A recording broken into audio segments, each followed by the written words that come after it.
Corona पर डराने वाली खबरों के बीच एक अच्छी खबर भी आपको हम बताने वाले हैं। दुनिया के अलग अलग देशों में फंसे भारतीय स्वदेश लौट रहे हैं। वंदे भारत मिशन से भारतीयों की घर वापसी का जो अभियान है वो शुरू हो गया है। तो कुल मिलाकर 12 देशों में फंसे करीब 15,000 भारतीय वापसी कर रहे हैं। आईएनएस जलश्व मालदीव से अपने वतन के लिए रवाना हो चुका है।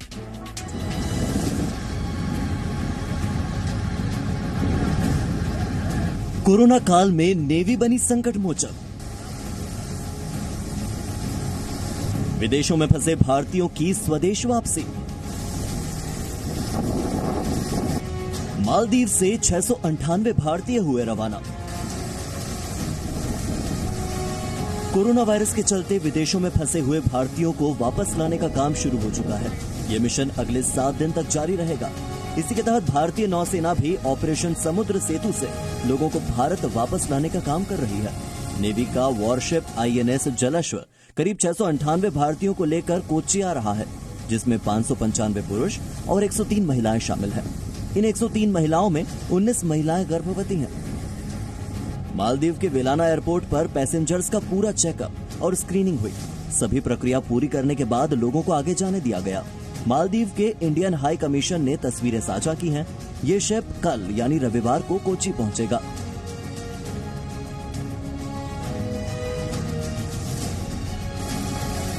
कोरोना से जूझती दुनिया के बीच भारत नभ हो या फिर जल, दोनों जगहों से भारतीयों को लाने की कोशिश में लगा है।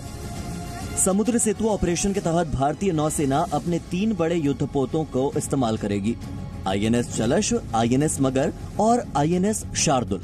आईएनएस जलश्व और आईएनएस मगर मालदीव की राजधानी माले से लोगों को निकालेंगे, जबकि आईएनएस शार्दुल दुबई में फंसे लोगों को लेकर लौट रहा है। वहीं दुबई में फंसे 356 भारतीयों को लेकर एयर इंडिया के 2 विमान चेन्नई एयरपोर्ट पर पहुंच गए हैं। इन यात्रियों के साथ 3 नवजात भी शामिल हैं। ब्यूरो रिपोर्ट, जी मीडिया।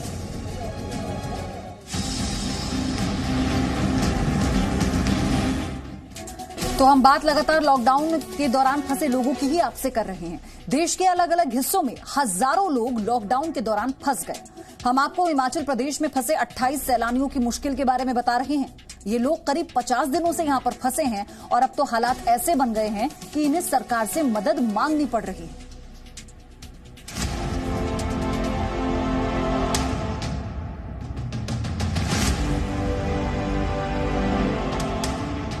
ये तस्वीरें हिमाचल प्रदेश के मनाली की हैं और होटल के गार्डन में खेल रहे बच्चे और उनका पूरा परिवार पश्चिम बंगाल के दुर्गापुर से है। लेकिन पहाड़ों की ये मस्ती इस पूरी टीम को खलने लगी है। दरअसल 28 सैलानियों का ये दल 15 मार्च को हिमाचल प्रदेश पहुंचा। 24 मार्च को इन्हें वापस बंगाल लौटना था, लेकिन पहले जनता कर्फ्यू और फिर लॉकडाउन लागू होने की वजह से ये लोग यहीं फंस गए।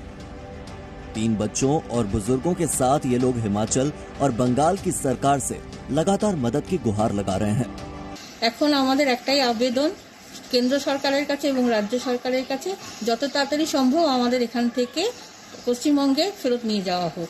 এটুকুনি আমার বক্তব্য দুটো সরকারের কাছে, এটা বলে আমি শেষ করতে চাই।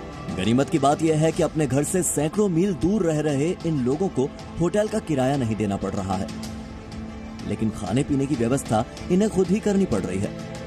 मुसीबत में फंसे इन लोगों ने पश्चिम बंगाल की सीएम ममता बनर्जी को ईमेल किया है और उनसे भी मदद मांगी है। পাইনি, আমাদের কাছে পয়সা কড়িও সব শেষ।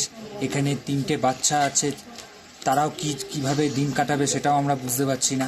সেই জন্য আমরা অ্যাপিল করছি সেন্ট্রাল গভর্নমেন্ট এবং আমাদের স্টেট গভর্নমেন্টের কাছে আমাদের যথাসম্ভব তাড়াতাড়ি হোক, আমরা এখান থেকে যাতে যাওয়ার ব্যবস্থা করতে পারি। এবং अब देखना यह है कि पश्चिम बंगाल सरकार कितने दिनों में इनकी मदद के लिए आगे आती है।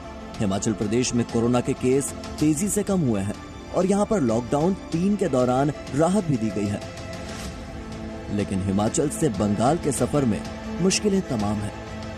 ब्यूरो रिपोर्ट, जी मीडिया।